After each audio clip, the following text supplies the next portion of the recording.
नमस्कार और सभी पत्रकार छायाकार बंधुओं को, यूट्यूब चैनल के सभी सदस्यों को और सभी फेसबुक चैनल के सदस्यों को मेरा नमस्कार।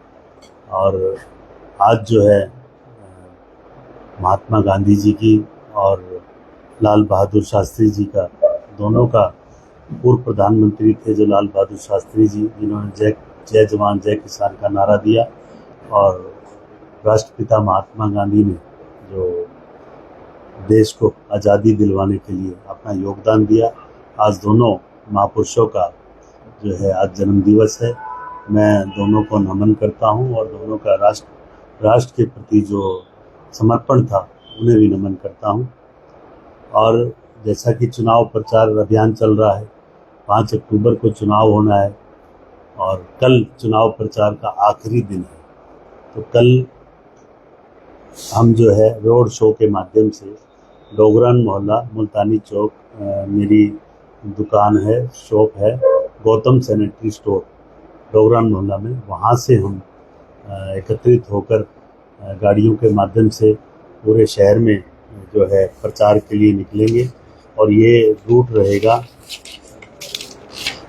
डोगरान मोहल्ला से ठंडी सड़क से जहाज पुल से पड़ाव चौक, बरवाला चुंगी, क्लॉथ मार्केट होके बस स्टैंड से Parijat Chowk, green square market, red square market, Rani Laxmibai Chowk, Fuara Chowk और कैंप चौक, उसके बाद फ्लेमिंगो मार्केट होते हुए डाबड़ा चौक से जिंदल चौक से मॉडल टाउन रोड से कनेक्ट करके तो शाम रोड से वापस सेक्टर 13 की मार्केट में हम जनसभा करके इसका समापन करेंगे। मैं सभी हिसार वासियों से, सभी जो सामाजिक, धार्मिक, व्यापारिक संगठन जिन्होंने चुनाव अभियान में पूरा हिसार की जनता ने किया था कि हम चुनाव मैदान में आज़ाद उम्मीदवार प्रत्याशी के तौर पर आएंगे, सभी का धन्यवाद भी करता हूं। और सभी को आपके माध्यम से निमंत्रण नगरवासियों को भी दे रहा हूं कि ज़्यादा से ज़्यादा संख्या में इस कार्यक्रम में पहुँचें। और क्योंकि हमारे पास तो अपने व्हीकल लेकर ही पहुँचे, और इसमें हिसार की जनता से हम अपील करेंगे और हॉकी और बॉल के निशान के आगे हम बटन दबाने की अपील करेंगे। और सामने जो मेरे प्रत्याशी हैं, सामने जिनसे चुनाव में हम जो चुनाव के समय में दिखते हैं,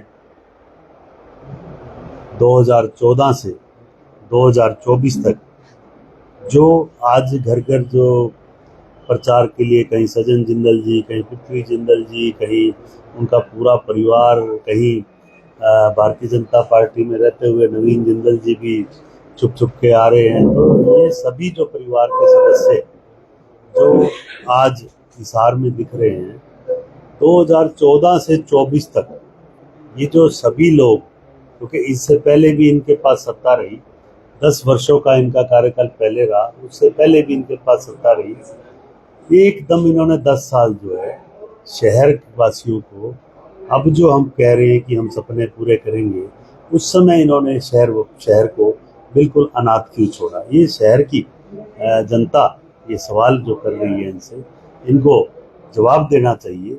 और इन्होंने गली गली अब घूम कर कह रही हैं कि हम, अभी परसों मैंने एक बयान पढ़ा पृथ्वी जिंदल जी का कि 5000 गरीब बच्चों के लिए स्कूल बनाएंगे। अब जो स्कूल की जगह थी वहाँ पर तो आपने कुछ और बना दिए। मिलगेट वाला एरिया जो था, जहाँ लोगों की डिमांड थी स्कूल बनाने की गरीब बच्चों के, आज स्कूल तो आपके बने हुए हैं, अस्पताल आपके बने हुए हैं। आप जो है अपने स्कूल में, इसी स्कूलों में गरीब बच्चों के, शहर के गरीब बच्चों के एडमिशन फ्री कर दीजिए।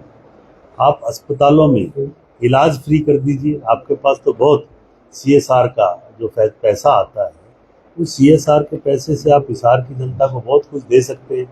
आज तक तो कुछ दिया नहीं, अब ये सिर्फ निजी स्वार्थ के लिए जो ये अपने स्वार्थ के लिए चुनाव में दिखते हैं। मैं तो हिसार नगर वासियों से यही अपील करूँगा कि जनता में जब भी आए तो इनसे सवाल करें। और बात दूसरी करते हैं कि हमने तो अपनी माता जी का सपना है कि माता जी के सपना है कि विधायक मैं बनूं, तो ये अपनी माता जी का सपना पूरा करने के लिए आए हैं। और मेरे पास विज़न है हिसार की प्रत्येक माता का, प्रत्येक बहन का, प्रत्येक युवा साथी का, प्रत्येक व्यापारी का, प्रत्येक कर्मचारी का, प्रत्येक ऐसे गरीब व्यक्ति का जिनका मैंने सपना पूरा करना है। और जो मैंने ये घोषणा पत्र जो लागू किया है, जो संकल्प पत्र जो हमने जारी किया है कि शहर को नशा मुक्त बनाना है, हमने आयुष्मान कार्ड प्रत्येक अस्पताल में चलाना है, हमने गरीब व्यक्ति का इलाज निःशुल्क कराना है, हमने प्रत्येक बच्चे की शिक्षा का प्रबंध करना है। कोई भी शहर का बच्चा हमारा जो है पैसों के कारण पढ़ाई में दिक्कत ना है, हमने ऐसे कानून बनवाने हैं। ये तो 10-10 साल सत्ता में रहे और इन्होंने क्या किया ये आपके सब सामने है। ये फिर झूठ बोलने के लिए आए हुए हैं लोग। मैं तो जनता से ही आग्रह करूंगा, पिछला हिसाब इनसे मांग लीजिए। जब ये स्कूल क्यों नहीं बनाए इन्होंने गरीब बच्चों के लिए, जब इन्होंने अस्पताल क्यों नहीं गरीब व्यक्तियों के इलाज के लिए बनाए। आज तो चुनावी माहौल में सिर्फ अपने ये निजी स्वार्थ के लिए आते हैं और निजी स्वार्थ के लिए ही ये राजनीति में आए हुए हैं, अपने व्यापार करने के लिए। आज तरह तरह के जो ये इतनी लंबी गाड़ियां घूमकर और प्रलोभन जो दे रहे हैं, आज तक कितना रोजगार हमारे शहरवासियों को दे दिया। आज तक ये सारे युवा जो है अब पूछ रहे हैं उनसे कि आप लोग जो हैं CSR का फंड कहाँ यूज करते हैं, जब आपने इतना महंगा CSR के फंड में आपको करना चाहिए जो काम, इतने महंगे स्कूल, इतने महंगे अस्पताल आपने बना दिए। जो शिक्षा और चिकित्सा एक जरूरी चीज़ है, उसका भी आप व्यापारीकरण करते हैं। सब शहरवासी जानते हैं आयुष्मान कार्ड उसमें चलते नहीं। नवीन जिंदल जी भारतीय जनता पार्टी के सांसद हैं और प्रधानमंत्री नरेंद्र मोदी जी का विजन है आयुष्मान कार्ड, पूरे विश्व में जो एक बड़ी योजना बताई जाती है, उस आयुष्मान कार्ड तक को लागू आज तक नहीं किया गया। मेरा तो आग्रह है इतने धनाढ़ परिवार से कि ये जो कार्य है 4-5 छोटे, उनके लिए छोटे छोटे कार्य हैं कि शिक्षा और चिकित्सा का ये व्यापारीकरण यहाँ बंद कर दे और जो सेवा भाव ये कह रहे हैं उसी सेवा भाव से जो है अगर कार्य करते तो इतनी मेहनत इनको, इतने सारे परिवार को जो अब कर रहे हैं उनको करनी भी ना पड़ती। तो आप सबसे नगरवासियों से मेरा आग्रह है कि आपके बीच में रहा हूँ हमेशा। और कोरोना के काल में कि इतने धनाढ़ परिवार तो घर थे, हम सड़कों पर थे जब ऑक्सीजन के सिलेंडर जरूरत पड़ रहे थे, जब लोगों को बेडों की जरूरत पड़ रही थी, जब हमने तो कोविड सेंटर बनवाए, धार्मिक सामाजिक व्यापारिक संगठन इन्वॉल्व किए, किसी गरीब व्यक्ति को जो है भूखा नहीं सोने दिया। उस समय संकट की स्थिति में ये परिवार जो है अपने घरों में बैठा था और हम जब जो है सड़कों पर थे। सर, तरुण जैन कह रहे कि 9,000 वोट जो है जिंदल यूनिवर्सिटी के थे वो कट गए हैं, कटवा दिए, अभी कटे हैं, तो इससे काफी फर्क पड़ेगा। ये बात उन्होंने कल प्रेस वार्ता में। देखिए, मैं तो चुनाव आयोग से यही कहूँगा कि ये जो फर्जीवाड़ा आज तक होता आया है, जो उन्होंने काटे हैं, तो अच्छी बात है और ऐसे फेयर पोलिंग होनी चाहिए। जो व्यक्ति हिसार में रहता है उसी को ही हिसार में वोट डालने का अधिकार होना चाहिए, जो हिसार का नागरिक है शुरू से ही। अब ये जो फर्जी वोट कहीं काम करते रायपुर में और वोट बनवाए यहाँ, ये बिल्कुल गलत है।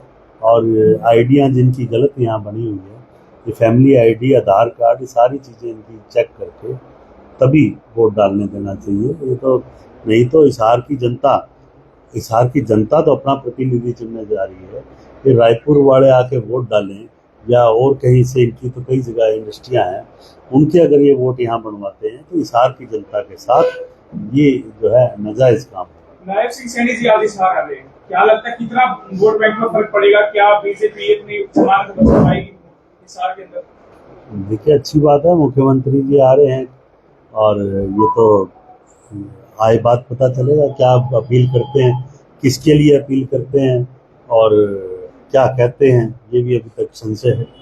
जैसा कि आपने कहा कि जिंदल परिवार के साथ उनके परिवार के लोग भी हैं, इंडस्ट्रीज भी जुड़ी हुई है, ऐसे ही बीजेपी जो उम्मीदवारों के साथ सरकार लगी हुई है, गौतम सरदाना के साथ फोन करो, गौतम सरदाना की क्या खबर? देखिए, गौतम सरदाना के तो स्टार प्रचारक हमारी बहनें हैं, हमारी माताएं हैं, हमारे बुजुर्ग हैं, युवा साथी हैं, हिसार के वो प्रत्येक नागरिक है, हिसार के संगठन है, सामाजिक धार्मिक व्यापारिक, और जो चाहते हैं कि हमारा जो है नेतृत्व एक ऐसे व्यक्ति के हाथ में हो जो हमारे बीच में रहता हो। और 30 वर्षों से मैं छात्र संघ से राजनीति में हूँ, हर वर्ग की समस्या से वाकिफ हूँ। हर मेयर के कार्यकाल में भी मैंने जो कार्य किए और जो रह गए, क्योंकि मेयर का काम एक इम्प्लीमेंट वाले प्रदेश और केंद्र जो कानून बनाता है उसी को इम्प्लीमेंट करना होता है, और कितनी दिक्कतें उसमें आती हैं मैंने फेस की हैं। और इसीलिए इस चुनाव में जो जनता ने उतारा है, तो मुझे पता है कि किस व्यक्ति के लिए, किस वर्ग के लिए क्या ज़रूरत है। ये मैंने 31 मांगों का जो ये संकल्प पत्र जारी किया है, उसमें सब चीज़ है कि हमें नशा मुक्त शहर बनाना है, हमें सुरक्षित शहर देना है, हमें CCTV कैमरे देने हैं, हमें अपराध मुक्त शहर बनाना है। ये सभी हमारे माताओं बहनों का सपना और हमारे युवा साथियों का सपना कि सभी के लिए काम हो, सभी के लिए शिक्षा हो, सभी के लिए चिकित्सा हो, ये चाहिए हिसार वासियों को। ये हम जो है उपलब्ध कराएंगे, और यही जो हिसार की जनता है, यही मेरे स्टार प्रचारक हैं, और यही हमारे लिए जो है घर घर जाकर वोट की अपील भी कर रहे हैं। कमल गुप्ता जी के कार्यक्रम में एक व्यक्ति ने बड़वाल थाने में चप्पल फेंकने का काम किया, इस तरह की खबर अखबार में आई है, क्या कहना चाहेंगे? इस तरह का विरोध जो कमल गुप्ता जी का लगातार हो रहा है, कई जगह पर उनके नाम से बोर्ड लगे हुए हैं, प्रताप नगर हो, बड़ाव चौक हो, कि भाई आपने 10 साल में कुछ भी सुधार नहीं किया, इस तरीके का विरोध जो हो रहा है, इसके ऊपर आपका क्या कहना है? देखिए, मैं तो ये मानता हूँ स्वभाव का तो अभाव जरूर रहा होगा उनका, की चीज़ों का मुझे पता नहीं, और जो ये चप्पल फेंकना और ये करना गलत बात है, ये प्रजातंत्र में नहीं होना चाहिए, और ये जो है गलत हरकतें किसी को ना करवानी चाहिए ना करनी चाहिए। बात रखने का अधिकार सभी को, आप कोई भी बात रख सकते हैं, लेकिन इस तरह की अच्छी हरकतें नहीं होनी चाहिए। सर, सुनने में ये भी आ रहा है कि टॉर्च और हाथ आपसे डरा हुआ है। देखिए, टॉर्च और हाथ आपस में मुकाबला दिखा रहा है, क्योंकि उनका आपस में दूसरे और तीसरे स्थान के लिए मुकाबला है, और क्योंकि हिसार की जनता ने तो मन बनाया हुआ है, और हिसार की जनता का मन इसलिए मैं कह रहा हूँ, आप किसी भी मेरे साथ, आज भी मेरी हर कोने में सभाएं हैं, आप चल के देख लीजिए कि अपने आप जो है हिसार की जनता चुनाव। से कल जब बात हो रही थी तो वो हमेशा भ्रष्टाचार का आरोप कमल गुप्ता पर लगा, तो मैंने कहा कि अगर आप विधायक बनते हैं, अगर आप कहते हैं भ्रष्टाचारी है, तो क्या आप मुझे जेल भेजने का काम करूँ? उन्होंने कहा करूँगा। अगर आप बनते हैं, आप भी कह रहे थे कि याशी कंपनी सब मिल करके कमल गुप्ता ने भ्रष्टाचार किया, आरोप आपने भी लगाया, अगर आप बनते हैं तो देखिए, इसकी तो जांच चल भी रही है, 12 IAS अधिकारी इस जांच में फंसे हुए हैं, और ये दोषी करार हुए, बात तो सजा तो मिलनी ही मिलनी है। ये खाली एक नेता नहीं है, तो पूरा गिरोह है, और पूरा इसमें षड्यंत्र है, और क्योंकि स्टेट गवर्नमेंट का मामला था, इसमें नगर निगम हिसार का कोई इलीगल नहीं, तो ऐसी पेमेंट करनी ही नहीं चाहिए कि जब हिसार में हम रेजुलेशन पास करके भेज रहे हैं, और आज उसकी जांच भी चल रही है, तरह तरह के जो केस भी हुए हैं, तो जरूर इसमें जो दोषी हैं उनको सजा जरूर हो। सजा मिलनी चाहिए। देखिए, जो भी दोषी है जिसके साइन होते हैं। गौतम जी, जैसे जब भी चुनाव के जातीय समीकरण होते हैं, वहीं पर हिसार के अंदर आप लोग वैसे तो 3 हैं एक ही समुदाय से, लेकिन विशेष तौर पर निर्दलीय प्रत्याशी एक तो आप हैं, उधर से अमित ग्रोवर है, और समाज के बुद्धिजीवी लोग आपके साथ बैठे हैं। अगर एकजुट होकर चुनाव लड़े तो नहीं लगता कि कहीं न कहीं देखिए, ये प्रजातंत्र है, हर एक को चुनाव लड़ने का अधिकार है, ये जाति विशेष की बात नहीं होती, और हमारे साथ सभी वर्गों के सभी साथी लगे हुए हैं, और ये ऐसा नहीं है कि एक ही समाज के लोगों से चुनाव जीता जा सकता है, एक समाज से कभी चुनाव नहीं जीता जाता, सभी जो है सभी के सभी समाज और सभी इसमें इन्वॉल्व होते हैं, और प्रजातंत्र में कोई भी चुनाव लड़ सकता है, खाली ये नहीं, नंद किशोर चावला जी भी लड़ रहे हैं। ये तो देखो, जनता का हाथ में फैसला है, और जिसने जैसे जो जनता ने मुझे तो मैं जो है मीटिंग कर कर और जो सभी साथियों ने कहा कि चुनाव लड़ो, तभी मैदान में आया हूँ। मैं कोई मेरे निजी स्वार्थ के लिए और व्यक्तिगत स्वार्थ के लिए ना कभी राजनीति की, ना कभी करूँगा।